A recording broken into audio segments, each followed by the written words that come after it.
Coming up, the Center for Civic Engagement hosts events to increase poverty awareness. And the Los Angeles Clippers are pushing further ahead in the NBA standings. Plus, anti-Trump protests are still underway in the Emerald City.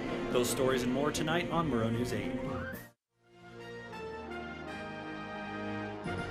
From Studio B on the campus of Washington State University, this is Pullman's only nightly newscast. This is Murrow News 8. Good evening, I'm Kyle Simchuk. And I'm Aaron Polvoy. Thanks for joining us tonight. WSU defensive tackle Robert Barber will return to the classroom and the football field after being reinstated by the university today. Barber attended a court hearing alongside his attorney early this morning, petitioning for the court to overturn his suspension that's been in place since September.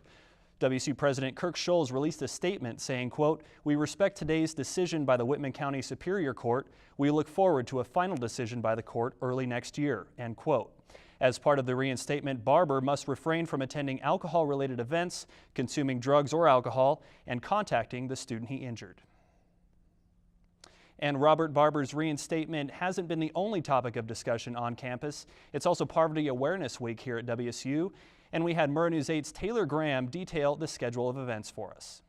Some WSU students may see this week as the final hurdle before Thanksgiving break. For others, it's Poverty Awareness Week. Okay.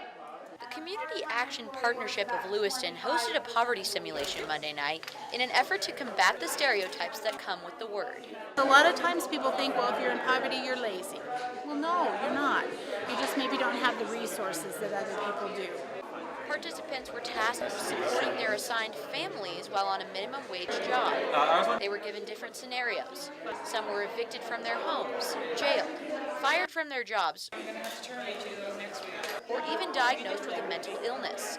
Though it was a small-scale demonstration, the simulation provided perspective. If you have family resources and you have money, those things that happen in life, you can get through them. But if you're in poverty, extremely tough to get through it and to come out of it. From one event to the next, the Hunger Dinner, an oxymoron, but one that brought students together in Ensminger Pavilion last night. And due to a lack of participants, everyone got to sit at the dining table, rather than being split up by simulated income levels. The group discussed their backgrounds over a catered meal. More events and discussions will take place over the next few days, including a documentary screening tonight and a domestic violence workshop tomorrow. If you're looking for ways to get involved with Poverty Awareness Week, you can stop by Lighty 232 until Saturday to donate to the Fall Food Drive. You can donate blankets, clothing, and household supplies in addition to non-perishable food items. Reporting for Murrow News 8, I'm Taylor Graham. Thanks for that, Taylor. It's nice to know the types of items we can donate aside from food. Murrow News 8's Calvin Crawford is at one of those events tonight to give us an inside look at what is happening. Calvin? You know, that's right, Aaron. While a lot of college students think being poor is not having enough money to go to the bar with their friends, poverty is a real issue here in Pullman. Something the event behind me, the food repackaging event with the Moscow Co-op, is looking to combat. ASWSU Give President Haley Windish thinks that it's important to get WSU students involved in this issue for one key reason. I know for sure Whitman County is the most impoverished county in the state of Washington. Now, all the food that you see here has been donated by shoppers at the Moscow Co-op, and all of it, once it's repackaged, will be sent to the Community Action Center here in Pullman. Volunteers at the Q are repackaging bulk foods like beans and rice into smaller packages with recipes and other info. Events like this during Poverty Awareness Week serve not only to help feed those in need, but also to raise awareness about the poverty issue here in Pullman. Back to you, Aaron. Thanks for that, Calvin. It's great to see Cougs helping Cougs this week, but not only this week and all year around. Low-income families in Pullman face limited housing options, but last night City Council voted to change that by pledging $65,000 to support the infrastructure and utilities needed to build a 56-unit apartment complex south of the Village Center Cinemas. Local nonprofit Community Action Center says that the city's pledge marks a positive step toward assisting those in need. Construction is scheduled to begin sometime next May and could take up to 2 years to complete. People with disabilities, veterans, and homeless families with children will receive top leasing priorities. Nearly 70 protesters gathered at Eastern Washington University yesterday to underscore the uncertainty undocumented immigrants faced after Donald Trump's victory. Almost 200 students at EWU are undocumented, but are protected under President Obama's Deferred Action for Childhood Arrival, which provides renewable visas and Social Security numbers for minors entering the U.S. before the age of 16. President-elect Donald Trump has promised to reverse Obama's executive orders. DACA would be one of them. And for over a week, Seattleites have gathered outside to express their opinions about the president-elect. Murrow News 8's Taylor Graham goes behind the scenes to get both sides of the story.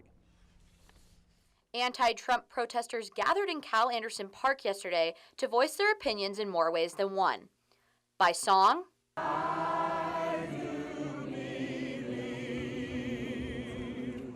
and by chant. Those involved passed out cookies, and one in particular, a Trump supporter, offered free hugs.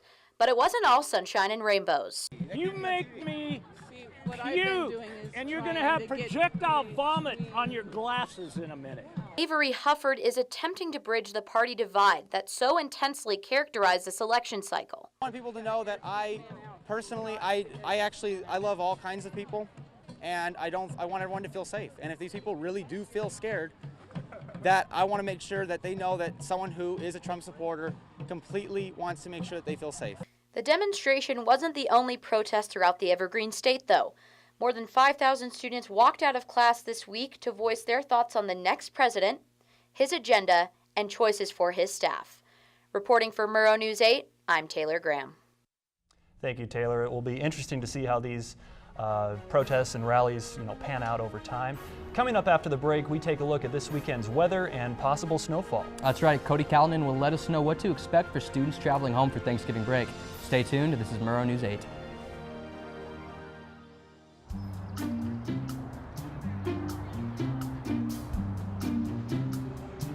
Don't worry, 74 people were picked before me in the NFL draft.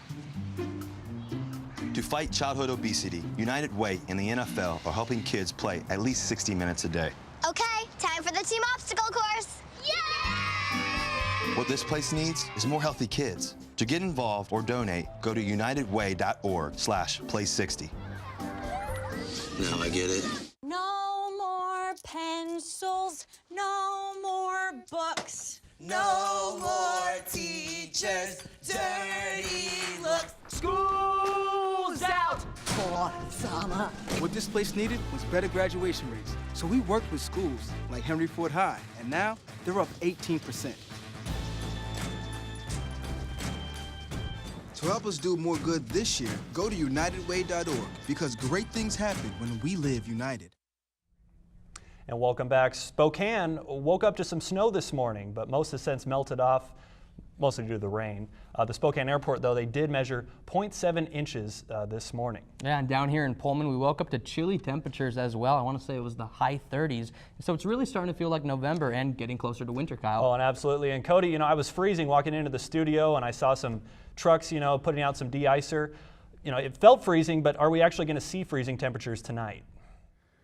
Well, we've been saying it a lot recently. Winter is on its way. Tonight we can look at partly cloudy skies with temperatures hovering around 35 degrees. The high was 42, so definitely very chilly, worth putting a jacket on. Now if we're going to take a look at tomorrow, it's going to be much of the same, very chilly temperatures, but on top of that you can expect a little bit of rain. In the morning and in the afternoon, expect showers, and in the evening it's going to be partly cloudy. Again, temperatures hitting down to that 35 degrees. Now if we take a look at the state map, in Pullman, like we said, it's going to be some showers, so expect some rain, snow, maybe if we hit those freezing temperatures. But in Yakima, Wenatchee, and in Spokane, it's going to be mostly clear, partly cloudy, so not too bad. Now on the west side, on the west side, it's going to be rain and cloud. But for the 5-day forecast, it's going to be this ebb and flow of clouds and a little bit of rain. So Friday, partly cloudy, then Saturday, clouds, Sunday and Monday, mostly cloudy, and then Tuesday, also partly cloudy. Temperatures not going above that 52 degrees, so very chilly, worth putting those jackets on for sure. Make sure you have them anywhere you go. So that's all the weather I have for you tonight. Coming up, Shannon Josie gives you the latest update on the Seahawks roster.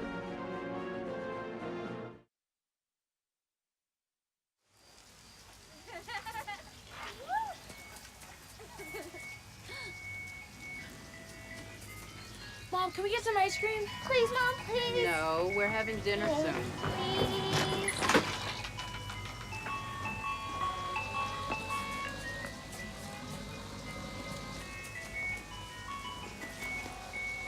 You don't have to be perfect to be a perfect parent.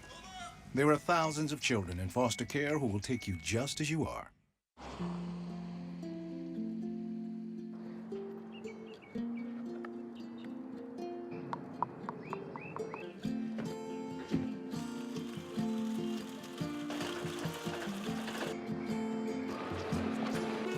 Dad's home.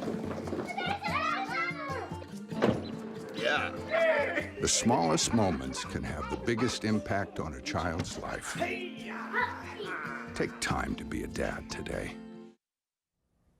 Welcome back. I'm Shannon Josie with your latest in sports. Let's get going with the Seahawks update. Seattle shakes up their lineup after another great week for the team. Running back Christian Michael was released after losing his starting position to rookie CJ Prosise. Veteran defensive tackle Silver Saliga was also released, and the Seahawks picked up John Jenkins to take Saliga's place. Fans can also expect to see Thomas Rawls coming back soon after he suffered a hairline fracture in his shin against the Rams in Week 2. With the season being in full swing, it looks as if the Hawks are moving in a different direction. Hopefully it pays off in their game against the Eagles on Sunday.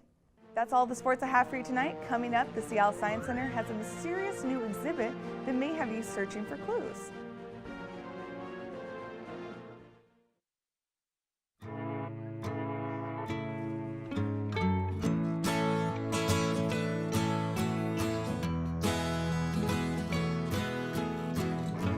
Wake the sun, tell him that I've begun to dream of things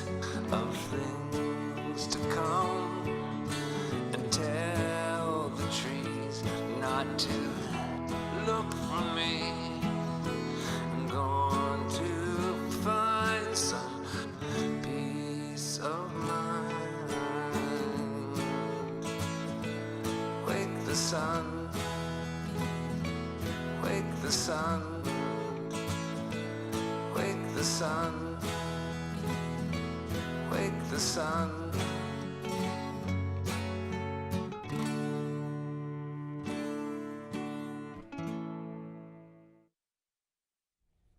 If you grew up idolizing Detective Sherlock Holmes, this exhibit is for you. The Sherlock Holmes exhibition at the Pacific Science Center in Seattle allows you to, get this, solve your very own murder mystery. This exhibit brings Sherlock Holmes' detective work to life with a mixture of interactive activities and 314 artifacts. The exhibit will be in Seattle until January 8th. In other fictional news, it appears J.K. Rowling can't quite let go of Harry Potter. Rowling announced a new 5-movie franchise, releasing the first today called Fantastic Beasts and Where to Find Them. The movies are inspired by a Hogwarts textbook, and are a spin-off from the Harry Potter world. Well, that's all the news we have for you tonight. Stay warm out there, everyone. Join us every weeknight at 7 and 10 o'clock, and don't forget to follow us on Facebook and Twitter. Have a good night.